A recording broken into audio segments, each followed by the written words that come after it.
அனைத்து தமிழ் உறவுகளுக்கும் அன்பு வணக்கங்கள். உதயநிதிக்காக பயந்து நடுங்கும் நடிகர் விஜய் அவர்கள்.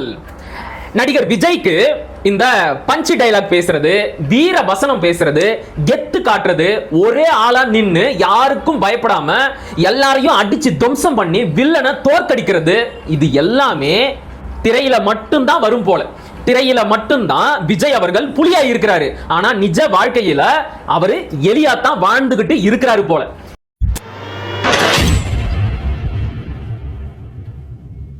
ஏன்பா இப்படி எல்லாம் பேசுற அப்படின்னு கேக்குறீங்களா? நேற்றைக்கு முன்தினம் விஜய் அவர்களின் ட்விட்டர் பதிவை பார்த்த எல்லாருக்குமே இந்த எண்ணம் வருவதை தவிர்க்கவே முடியாது. அதாவது நவம்பர் மாதம் 26, 27 ஆகிய தேதிகள் தமிழ் தேசிய அரசியல் வரலாற்றில் எவ்வளவு முக்கியமான ஒரு நாள் அப்படிங்கிறது நம்ம எல்லாருக்கும் நல்லாவே தெரியும். நவம்பர் 26 நம்முடைய தேசிய தலைவரின் பிறந்த நாள்.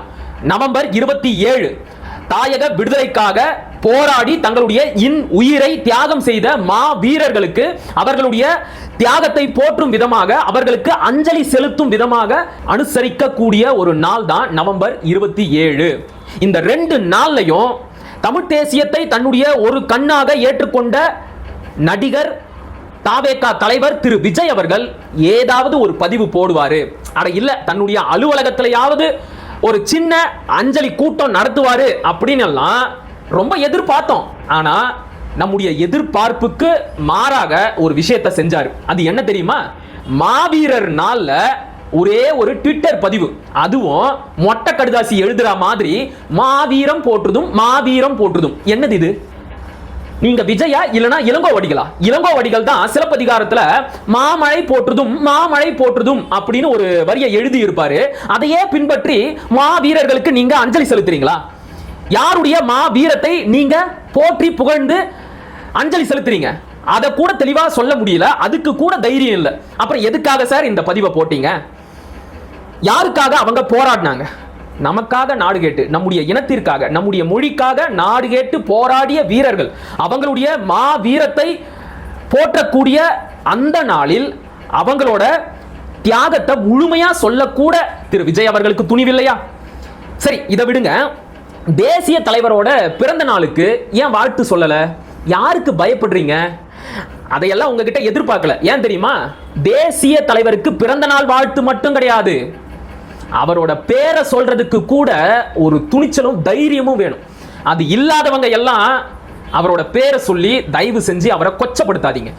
என்னுடைய அருமை நண்பன் பிரவீன் தான் ஒரு பதிவு போட்டிருந்தார். பிரவீன் அப்ஜித், நீங்க எல்லாரும் கூட பார்த்திருப்பீங்க. தமிழ் தேசியன் அப்படிங்கிற யூடியூப் சேனல்ல பேசியிருப்பார். அவர் தன்னுடைய எக்ஸ் தளத்துல ஒரு பதிவு போட்டு இருந்தார். ரொம்ப அருமையான பதிவு. என்ன தெரியுமா? மா வீரர்களுக்கு வீர வணக்கம் செலுத்த வேண்டும், இப்படி கோழை வணக்கம் செலுத்தக்கூடாது. சரியான பதிவு. இதுக்கு மேல இதுல விலக்கி சொல்றதுக்கோ விமர்சனம் செய்யறதுக்கோ ஒண்ணுமே கிடையாது. மா வீரர்களுக்கு வீர வணக்கம் செலுத்தணும்னா அதுக்கே ஒரு தனி வீரம் வேணும். திரையில மட்டுமே பஞ்ச் டைலாக், வீரவசனம், 10 பேரை 5 பேரை ஒரே ஆளா நின்று அடிக்கிறது, ஆனா தரையில வந்தா அப்படியே கப் சிப்புன்னு வாயை மூடிக்கிறது. திரும்பவும் கேட்கிறேன், திரு விஜய் அவர்களே, யாருக்கு பயப்படுறீங்க? யாருக்கு பயப்படுறீங்க? உங்களோட அரசியல் எதிரிகள் யார் அப்படிங்கறத நீங்க தெளிவா சொல்லிட்டீங்க. பாஜக என்னுடைய தத்துவ எதிரி, திமுக என்னுடைய அரசியல் எதிரி. அதையும் கூட நீங்க சொல்லல, நாங்களா புரிஞ்சுக்கிட்டோம்.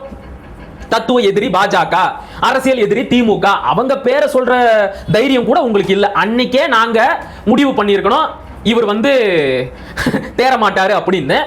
அதை நீங்களே அடுத்தடுத்த நாள்ல வெளிப்படுத்திக்கிட்டீங்க.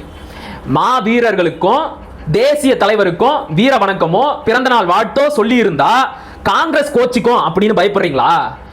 நாளைக்கு கூட்டணி வைக்கும் போது சிக்கல் ஆயிடும் அப்படின்னு பயப்படுறீங்களா? சொல்லுங்க, வெளிப்படையா சொல்லுங்க. இல்ல நவம்பர் 27ஆம் தேதி நம்முடைய துணை முதலமைச்சர் உதயநிதி ஸ்டாலின் அவர்களுக்கு பிறந்த நாள் வருது, அன்னைக்கு அவருக்கு பிறந்த நாள் வாழ்த்து சொன்ன மாதிரி நான் எங்கேயும் பார்க்கல, நீங்க எங்கேயாச்சும் பார்த்தீங்களா? நான் எந்த செய்தி தொலைக்காட்சியிலையும் நடிகர் விஜய் அவர்கள் துணை முதலமைச்சர் உதயநிதி ஸ்டாலின் அவர்களுக்கு பிறந்த நாள் வாழ்த்து சொன்னதை பார்க்கவே இல்லை. அவருக்கு வாழ்த்து சொல்லாம மா வீரர்களுக்கு மட்டும் வீர வணக்க அஞ்சலி செலுத்தினால் திமுகவை கோபப்படுத்தும், உதயநிதி கோச்சிக்குவாரு அப்படிங்கிற பயத்தினால ஈயம் பூசின மாதிரியும் இருக்கணும், பூசாத மாதிரியும் இருக்கணும் அப்படிங்கிற மாதிரி ஒரு பதிவு போட்டீங்களா? சொல்லுங்க. என்னது இது? மொட்டை கடுதாசி எழுதுன மாதிரி இப்படி ஒரு வீர வணக்கத்தை நீங்க செலுத்தாம போனாதான் என்ன? உங்களை யாரு கேட்டாங்க? அதுக்குதான் ரெண்டு கண்ணையும் நல்லா திறந்து பார்க்கணும். ஒரு கண்ணை மூடிக்கிட்டு திராவிடம் அப்படிங்கிற கருப்பு திரையை போட்டு மூடிக்கிட்டு ஒரு கண்ணுல பார்த்தா சரியா தெரியாது. அதனால தான் இந்த குழப்பம் எல்லாம் வருது. உங்களை எப்படி சார் நாங்க நம்புறது? இப்படி ஒரு சந்தர்ப்பவாதியா இருக்கிறீங்க. இதையே தான் உங்களோட முதல் செயற்குழு கூட்டத்திலையும் நீங்க செஞ்சீங்க. 21 தீர்மானத்தை நிறைவேற்றினீங்க. தமிழ்நாட்டின் நதிநீர் சிக்கல்கள் தீர்க்கப்பட வேண்டும், அதற்கான உரிய சட்ட போராட்டம் நடத்தப்படும் அப்படின்னு ஒரு தீர்மானத்தை நிறைவேற்றினீங்க. என்ன நதிநீர் சிக்கல் சொல்லுங்க, வெளிப்படையா சொல்லுங்க. என்ன நதிநீர் சிக்கல்? காவிரி நதிநீர் சிக்கலா, பாலாறு நதிநீர் சிக்கலா, முல்லை பெரியாறு சிக்கலா? எந்த நதிநீர் பிரச்சனையை குறிப்பிட்டு பேசுறீங்க? அதை தெளிவா சொல்லவே இல்லை. ஏன் சொல்லல? சொன்னா விஜயோட 69வது படம் அந்த மாநிலங்கள்ல ஓடாது. அந்த மாநிலத்தில் இருக்கிறவன் அந்த படத்தை ஓட விட மாட்டான். அதனால போற போக்குல மறுபடியும் ஈயம் பூசண மாதிரியும் பூசாத மாதிரியும் ஒரு தீர்மானம், நதிநீர் பிரச்சனைக்கு ஒரு தீர்வு கொண்டு வரப்படும். இதுக்கு பேர் என்ன தெரியுமா? சந்தர்ப்பவாதம். ஐயோ அவன் ஏதாவது சொல்லிடுவானோ, ஐயோ அடுத்த படம் ஓடாதோ, ஐயோ உதயநிதி ஏதாவது சொல்லுவாரோ அப்படின்னு பயந்துகிட்டு உங்களோட அரசியல் ஸ்டாண்டையே நீங்க மறைச்சு வச்சுக்கிறீங்க தெரியுமா? உங்களை எப்படி சார் மக்கள் நம்புவாங்க? எப்படி நம்புவாங்க? ஒரு விஜய் ரசிகனா சொல்றேன், இந்த இடத்துல நான் ஒரு தமிழ் தேசியவாதி கிடையாது, அண்ணன் சீமானோட தம்பி கிடையாது. இது எல்லாத்தையும் ஓரமா தூக்கி வச்சுட்டு ஒரு விஜய் ரசிகனா சொல்றேன், சத்தியமா நேற்றைக்கு முன்தினம் விஜய் செஞ்சது ஒரு விஜய் ரசிகனா ரொம்ப கேவலமா இருந்துச்சு. ஏன் தெரியுமா?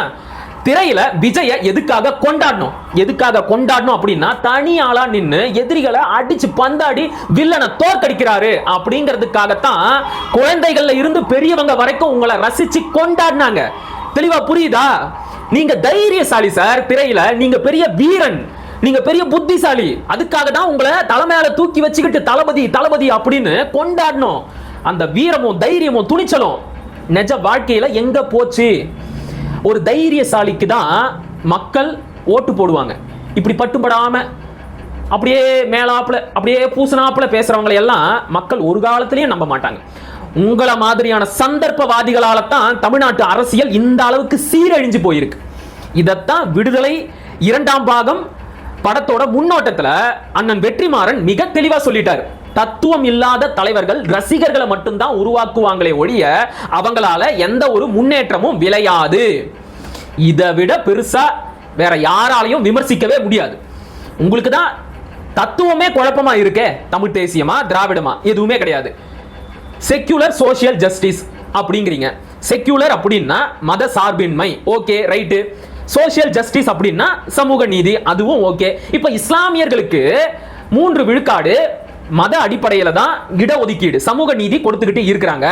எப்படி சார் நாளைக்கு ஆட்சிக்கு வந்த உடனே அந்த இடஒதுக்கீட்டை ரத்து பண்ணிடுவீங்களா?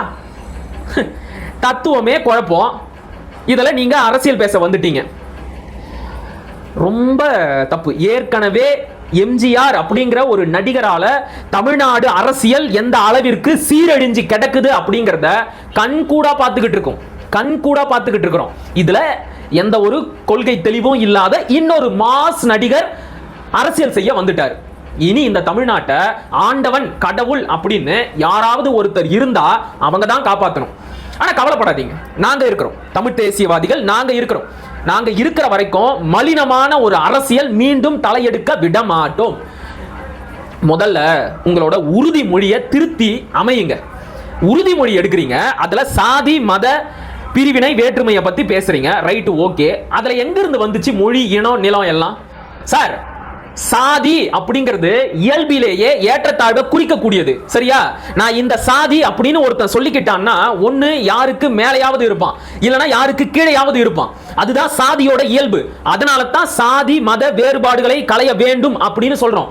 ஆனா மொழி இனம் அப்படிங்கிறது நம்ம எல்லாரையும் இணைக்கக்கூடியது. இதையும் அண்ணன் வெற்றிமாறன் ஏற்கனவே அசுரன் படத்துல தெளிவா சொல்லிட்டாரு. ஒரே நிலத்துல தான் வாழ்றோம், ஒரே மொழியத்தான் பேசுறோம், இது ஒண்ணு போதாதா நாம எல்லாரும் ஒண்ணு சேர்றதுக்கு அப்படின்னு சொல்லியிருப்பார். ஆனா நீங்க மொழியை கொண்டு போய் வேற்றுமை தீண்டாமை அப்படிங்கிற பட்டியலோட சேர்க்கிறீங்க. என்ன அபத்தம் இதெல்லாம்? விஜய் அவர்களே தயவு செஞ்சு சொல்றேன், வேணாம். தாவேகா தொண்டர் அவர்களே தயவு செஞ்சு சொல்றேன், முதல்ல உட்காஞ்சி கூடி பேசி இந்த தவறுகளை எல்லாம் சரி பண்ணுங்க. கொஞ்சமாவது தைரியத்தோட களமாட கத்துக்குங்க. இல்லனா முக்குக்கு அடி வாங்கிட்டே இருப்பீங்க, சரியா? இத மனசுல வச்சுக்கோங்க. மீண்டும் அடுத்த காணொலியில் சந்திப்போம். அதுவரை இணைந்திருங்கள். இது உங்களை நான் உங்கள் மகிழன். படிப்போம், பகிர்வோம், பயன்பெறுவோம், கற்போம், கற்பிப்போம், களமாடுவோம். தமிழ் வெல்க, தமிழர் வாழ்க, தமிழ்நாடு வளர்க, தமிழ் தேசியம் மலர்க, மலர்க, மலர்க. நன்றி, வணக்கம்.